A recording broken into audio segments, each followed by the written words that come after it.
Salut! Salut à tous la famille, comment est-ce que vous allez? J'espère que vous allez bien. Ouais, je le dis vraiment tout le temps. Mais j'espère vraiment que vous allez bien. En tout cas, moi, ça va, par la grâce de Dieu. Est-ce que ça a toujours été? Non. Aujourd'hui, il y a des moments moins cool que d'autres. Néanmoins, il y a eu cette chose que j'ai compris et que je voulais trop venir et vous le raconter et vous le partager parce que ça m'a fait trop du bien et voilà. Alors, chrétien, chrétienne, es-tu heureux? Heureuse. Chrétien, chrétienne.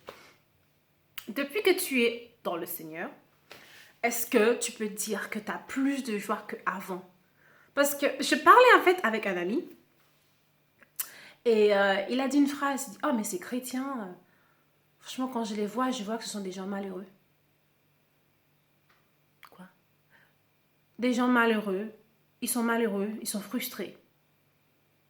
Sur le moment, j'aurais voulu lui dire, ah ben non, attends, moi depuis que je suis dans le Seigneur, non mais tu sais, je ne suis plus la même, j'ai plus de joie, j'ai plus de paix, je suis.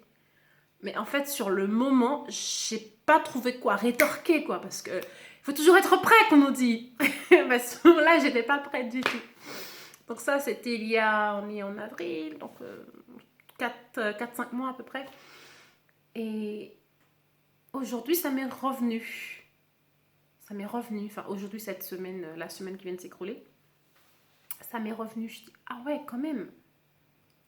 Pourquoi est-ce que j'ai pas pu lui répondre et lui dire, bah écoute gars, non, moi, depuis que je connais Jésus, ça va en vrai et tout, que non, il n'y a pas de frustration. Dans mon cœur, c'était oui, forcément, ça va mieux.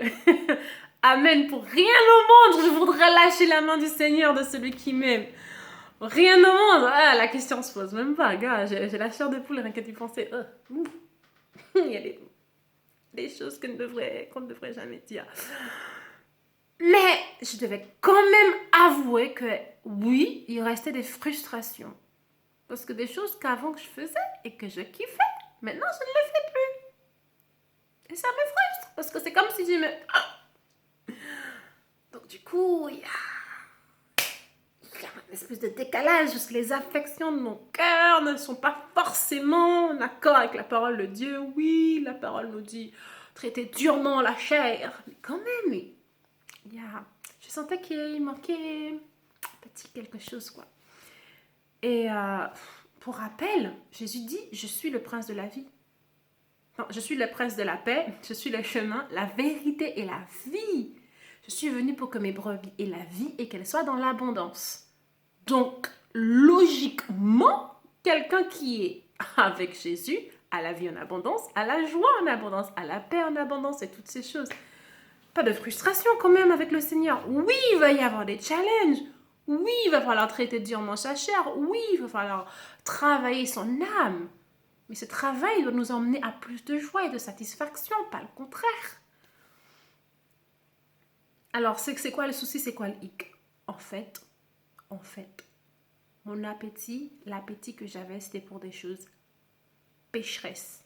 Or, on sait que le salaire du péché est la mort. Donc, mon appétit était pour des choses qui allaient me conduire à la mort. Et même en le sachant, j'avais quand même l'appétit pour ça. Non, mais le mental humain, c'est quelque chose de complètement terrible. Comment est-ce que tu sais que ça va te tuer? Allô, les addictions. Tu sais que ça va te tuer, mais tu le fais quand même. Du coup, là, je me suis regardée, je dis, ok, mon Dieu, vu que tu dis que tu es le chemin, la vérité et la vie, tu es venu pour que j'ai la vie en abondance. Vu que là, je me rends compte que j'arrive pas moi-même à gérer, toi, viens m'aider. Il faut que toi, tu viennes m'aider. Il faut que toi, tu viennes me réapprendre. Il faut que tu viennes rééduquer mon mental, mes papilles gustatives, les choses que j'aime. Rééduque-moi.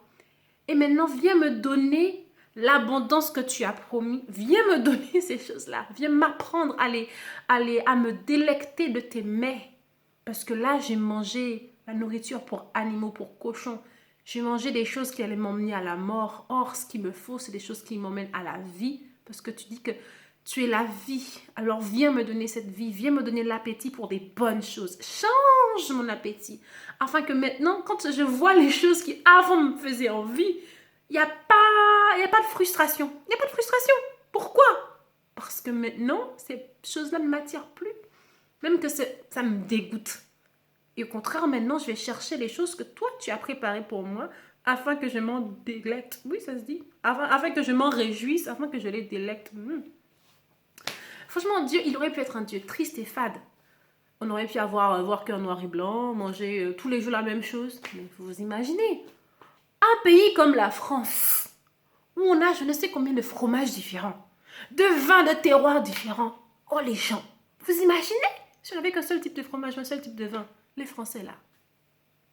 Même vous là, vous allez me dire, ah non Nadia, là tu pars en vrille, non meuf, t'es pas sérieuse là. Non mais quand même, non mais oh, non mais oh, non mais oh, non mais oh.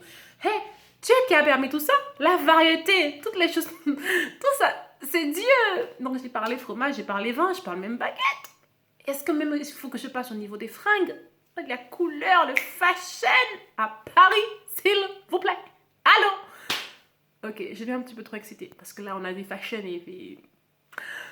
Mais en vrai, Dieu aurait pu être un Dieu triste, mais non, il n'est pas triste. Il n'est pas là pour tuer notre joie, mais au contraire nous enlever les choses qui vont nous emmener à la mort. C'est pour ça que des fois, malgré le pécheur qu'on était, on était attachés à ces choses-là, nos cœurs allaient que vers ces choses-là.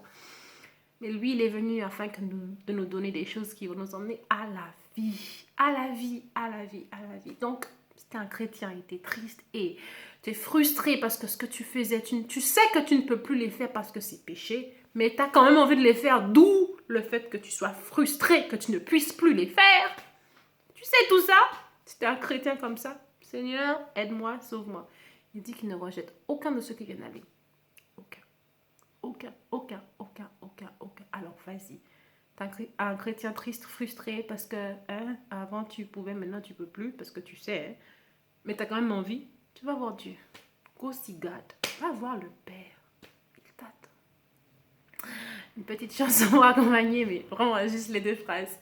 Je suis heureuse de savoir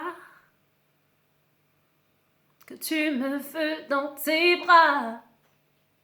Aucun autre lieu ne sera assez bien pour moi. Je suis heureuse de savoir que tu me veux dans tes bras et que jamais tu ne me délaisseras. Il ne te délaissera pas. Bye!